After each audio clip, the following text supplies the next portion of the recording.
In the shadows of the ongoing Israel-Gaza conflict, few stories highlight the murky intersections of humanitarian aid and geopolitics, quite like that of medical aid for Palestine.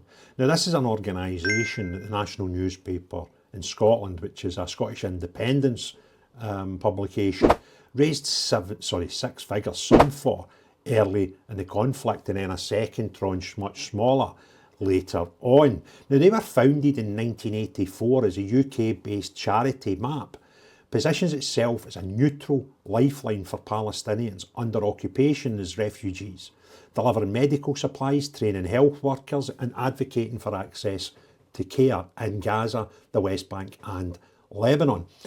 Now, with consultative status in the UN's Economic and Social Council, it has channelled millions in donor funds backed by the UK government, the EU and private individuals to support hospitals, clinics, emergency responses.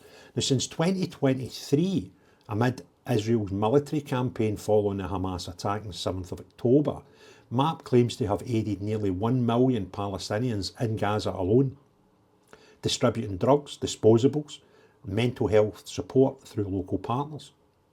But beneath the facade of impartial relief lies a web of allegations linking MAP to Hamas, the militant group governing Gaza since 2007 and is designated a terror organisation in the US, the EU and the UK.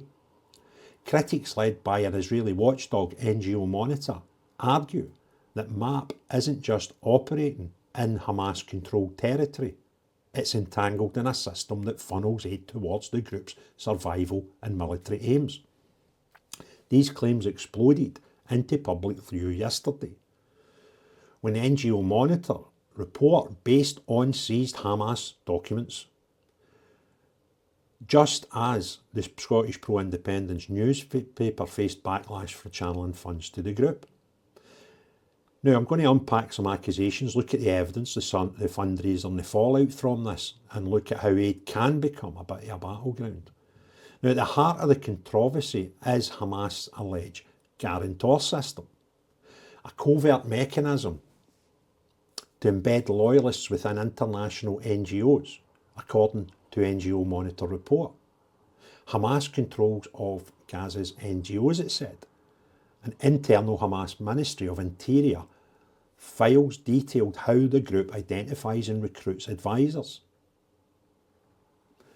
often senior staff, to monitor operations, to ensure compliance and divert resources. These guarantors act like a gatekeeper, approve the foreign visitors, share intelligence and align NGO activities with Hamas priorities, all under the threat of coercion and surveillance. Now, MAP featured prominently in these documents, and a 2022 Hamas document lists its Gaza administrative director as a guarantor. That is the administrator director of MAP. Hamas identified them as one of these people that they're talking about, that make sure everything's done the way they want. Now, the affiliated to Hamas and pledged allegiance to its rule. This individual, whose name was redacted for security, reportedly cooperates fully with Hamas' internal security mechanism, providing access to MAP's logistics and staff movements. Earlier files back in 2014 showed that MAP partnering directly with Hamas-run Gaza Ministry of Health for relief distribution, including ties to Ideals, an NGO funded by Interpol, a UK charity the US has labelled as Hamas financiers. From 2013 to 14, MAP's West Bank Programmes Director was Dr. Majid Nazar, documented by NGO Monitor as having links to the Popular Front for a Liberation of Palestine, another US designated terror group. The implications are stark. Aid meant for civilians, medicines, ambulances, vests for health workers could be siphoned to Hamas war machine. Hamas has a track record for embedding fighters in hospitals and stealing supplies, as noted in the 2020 ministry memos. MAP reports like a 2020 co-publication with Al Mazan on Gaza's health sector, has been accused of whitewashing Hamas' role in border violence while blaming Israel exclusively for indiscriminate attacks. In 2011, MAP even endorsed EU engagement with the potential Hamas-Fatah unity government, a move critics say legitimised the group. This isn't isolated. The report names over a dozen NGOs, from Save the Children, who they deemed not cooperating, to Doctors Without Borders branches, which they had marked as mixed neutrality, with at least 10 guarantors tied to Hamas or affiliated to people like the PFLP. NGO Monitor calls it institutionalised coercion, urging donors to audit partnerships and halt funding until transparency is proven. Now, MAP obviously vehemently denies these ties, labelling them appalling smears from a biased Israeli lobby group. In response to the 2025 report, a spokesperson told media outlets like the New York Sun that the organisation operates independently, with all aid vetted through Palestinian partners and international standards. We work with local teams who are Palestinians from Gaza, brave health workers risking their lives amid genocide. There's that word again. They stated, emphasising no evidence of diversion and compliance with UK Charity Commission rules. Past probes like the 2018 UK Commission review found no misuse despite complaints. Now, supporters point to MAP's tangible impact: bulletproof vests for medics facing settler violence in the West Bank, trauma care in refugee camps, emergency stockpile released immediately after October 7th, 2023. In Canada, a sister group lost charitable status in 2025 over unrelated transparency issues and vague links to terror groups via a partner. But MAP UK insists it was a politically motivated hit. As one patron, the late Sir Trevor English, put it before his 2025 passing, MAP volunteers embody compassion and skill in hellish conditions. Now we'll have a look at The National, Scotland's pro-independent daily, known for its vocal Palestine advocacy. Now, in March 2024, amid the early war horrors, the paper launched its first MAP fundraiser, smashing the £50,000 goal. They raised 110,000 within weeks, fueled by donations which averaged 50 quid, but with big £2,500 gifts from readers moved by the Diaries from Gaza features that the paper ran.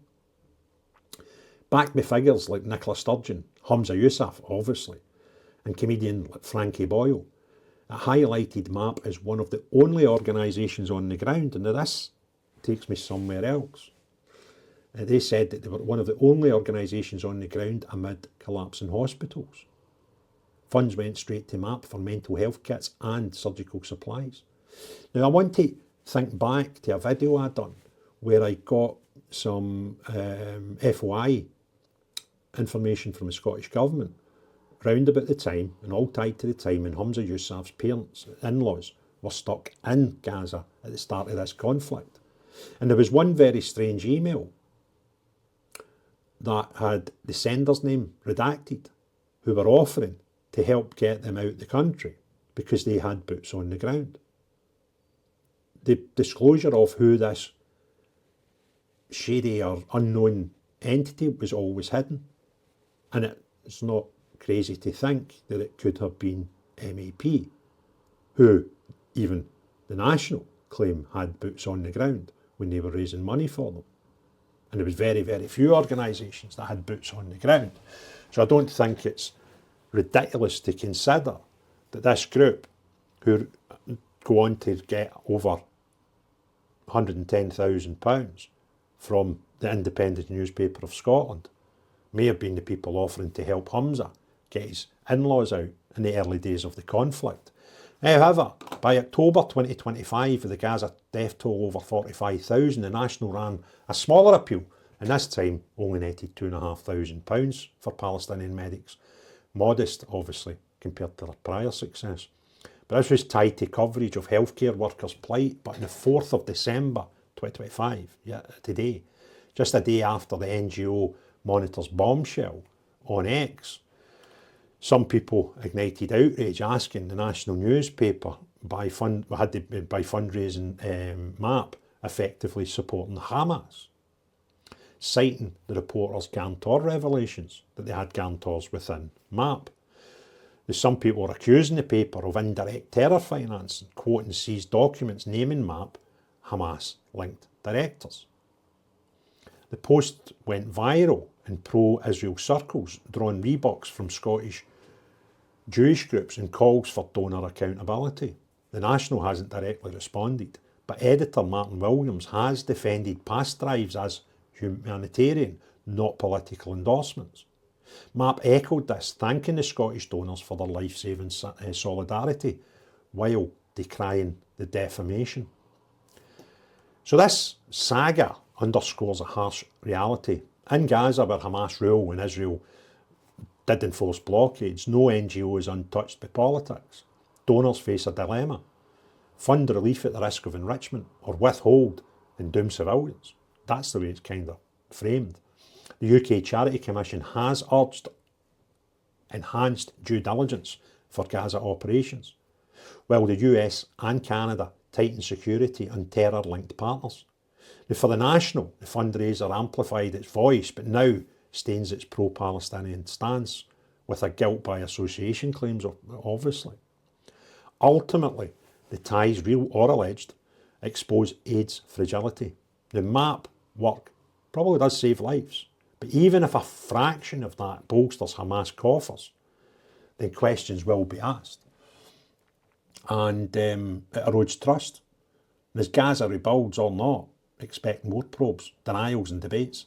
But for now, the guarantors lurk in the shadows, and a reminder that in a war zone, good intentions can fund bad actors.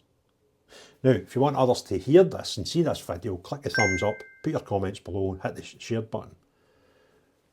Please double check that you're subscribed to the channel, and if not, hit the subscribe button below. But more important than all that, unless you're the type of people that raise money as a charity, and they have in the past, and I'm not saying it's MAP, but any that have funneled it to terror, then not you. But everyone else, have a great day. Cheery bye now.